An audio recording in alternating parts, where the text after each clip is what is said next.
Effortless physics. My name is Monika Agrawal और हम कर रहे हैं आइंस्टाइन फोटो इलेक्ट्रिक इक्वेशन और साथ में उसके कुछ कैरेक्टरिस्टिक्स भी देखने वाले हैं।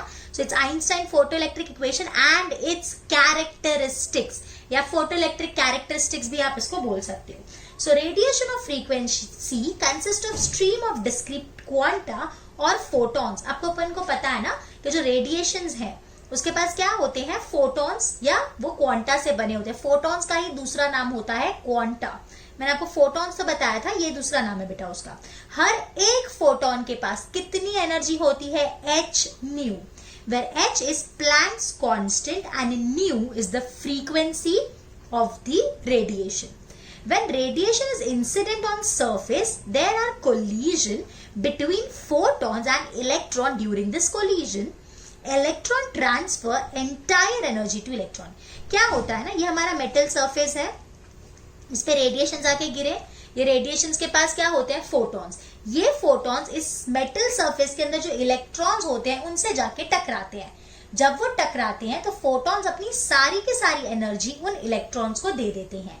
इलेक्ट्रॉन्स क्या करते हैं, कुछ एनर्जी लेके वो बाहर आते हैं और बाकी की एनर्जी किसमें कन्वर्ट हो जाती है, उनकी काइनेटिक एनर्जी में। तो यहाँ पे हम सरफेस वाले इलेक्ट्रॉन्स की बात कर रहे हैं। तो आपको पता होगा सरफेस वाले इलेक्ट्रॉन्स को सबसे कम एनर्जी चाहिए होती है, जिसको अपन क्या बोलते हैं, याद करो, आ रहा है याद, उसको अपन बोलते थे work function. So a part of this energy is used to liberate itself from the atom and the remaining appear as kinetic energy. तो हमने कितनी एनर्जी दी, h न्यू, उसमें से थोड़ी उसने यूज की सरफेस से बाहर आने के लिए, जिसको अपन बोलते हैं वर्क फंक्शन, और जो बाकी की बची हुई है वो किस में कन्वर्ट हो गई, काइनेटिक एनर्जी में। या तो हम ऐसा भी लिख सकते हैं, द काइनेटिक एनर्जी। ऑब्वियसली जो सरफेस पे इलेक्ट्रॉन्स होते हैं उनको मिनिमम एनर्जी चाहिए बाहर आने के लिए, जिसको अपन वर्क फंक्शन बोलते हैं। तो उनके पास काइनेटिक एनर्जी कैसी होगी, मैक्सिमम। इसलिए हमने क्या लिखा, के मैक्स। तो ऐसा भी लिख सकते हैं ना, के max is h new minus W not. अब बेटा जरा याद करो, मैंने आपको बोला है वर्क फंक्शन के टाइम पे जो फ्रीक्वेंसी होती थी उसको अपन थ्रेशोल्ड फ्रीक्वेंसी बोलते हैं। तो अपन लिख सकते हैं W not is h new not. तो ये हो गया h new minus h new not. What is new, new is the frequency of that radiation जो हमने उस पर डाली है। और what is nu naught? Nu naught is the minimum frequency that is required to remove the electron. अभी अगर suppose ये वाली फ्रीक्वेंसी हम कम करते जाए, कम करते जाए, कम करते जाए, तो एक ऐसा टाइम आएगा जब इंसिडेंट फ्रीक्वेंसी थ्रेशोल्ड फ्रीक्वेंसी के बराबर हो जाएगी, है ना, समझ में आ रहा है। तो यहाँ पे वही लिखा है, frequency is decrease then kinetic energy become zero at a particular frequency. यहाँ पे उल्टा बोल दिया, ऐसा बोल रहे कि अगर फ्रीक्वेंसी अपन कम करते जाए, कम करते जाए, तो एक ऐसा पॉइंट आएगा जब काइनेटिक एनर्जी जीरो हो जाएगी। तो काइनेटिक एनर्जी जीरो हो गई मतलब हमने जो फ्रीक्वेंसी डाली है उसकी फ्रीक्वेंसी और थ्रेशोल्ड फ्रीक्वेंसी बिल्कुल सेम हो जाएगी। ऑब्वियस सी बात है ना। आपको मैंने फर्स्ट वीडियो में एग्जांपल बताया था कि अगर हम 3 इलेक्ट्रॉन वोल्ट की एनर्जी दे रहे हैं और उसको रिक्वायर्ड भी 3 इलेक्ट्रॉन वोल्ट है, तो काइनेटिक एनर्जी कितनी बचेगी, जीरो। तो जब काइनेटिक एनर्जी जीरो हो जाती है वो टाइम पे incident energy becomes equal to the work function, और you can say incident frequency becomes equal to the threshold frequency. तो हम ऐसा लिख सकते हैं, if nu is greater than nu not तो kinetic energy is not zero, ठीक है ना। If nu is equals to nu naught, then kinetic energy is zero. And if nu is less than nu naught, electrons doesn't come out. समझ में आया क्या बोल रही हूं मैं? अगर थ्रेशोल्ड फ्रीक्वेंसी से ज्यादा हमारी फ्रीक्वेंसी है तो इलेक्ट्रॉन बाहर आएगा with some kinetic energy. If threshold frequency के बराबर है तो इलेक्ट्रॉन बाहर आएगा विद जीरो काइनेटिक एनर्जी, और अगर थ्रेशोल्ड फ्रीक्वेंसी से कम है तो इलेक्ट्रॉन बाहर ही नहीं आएगा। अब कुछ कैरेक्टरिस्टिक्स देखते हैं। According to this theory, intense beam gives more photons, hence more collision between electrons and photon and thus more current. ये कैरेक्टरिस्टिक्स बता रही हूं मैं आपको कि अगर हमने इंटेंसिटी बढ़ाई, इंटेंसिटी मतलब बेटा ऐसा समझो कि एक नाइट लैम्प है और एक फोकस है। तो फोकस, नाइट लैम्प और फोकस में क्या फर्क है? फोकस से बहुत सारे रेडिएशंस आते हैं, वही हो गया कि हमने इंटेंसिटी बढ़ाई तो ज्यादा लाइट आएगी, मतलब ज्यादा फोटॉन्स होंगे, ज्यादा फोटॉन्स होंगे तो ज्यादा फोटॉन्स इलेक्ट्रॉन से टकराएंगे तो ज्यादा इलेक्ट्रॉन्स बाहर निकलेंगे एंड करंट बढ़ेगी। तो चेन है बेटा ये। If increase intensity, number of photons increases, number of electrons increases, current increases. समझ में आया? इफ फ्रीक्वेंसी इज इंक्रीज, अगर हम फ्रीक्वेंसी बढ़ाएंगे तो क्या बढ़ेगा? फ्रीक्वेंसी बढ़ाने से नंबर ऑफ फोटॉन्स नहीं बढ़ते।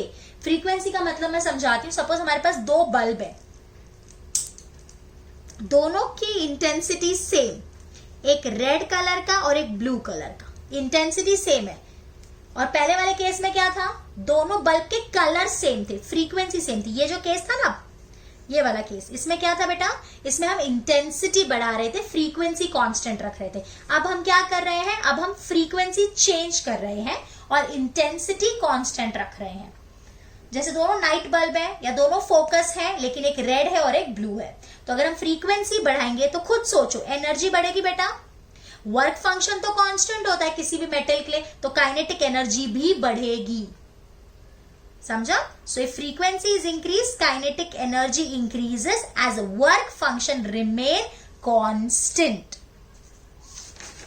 उसके बाद the kinetic energy depend on frequency and independent of intensity. तो काइनेटिक एनर्जी किस पे डिपेंड करती है? फ्रीक्वेंसी पे।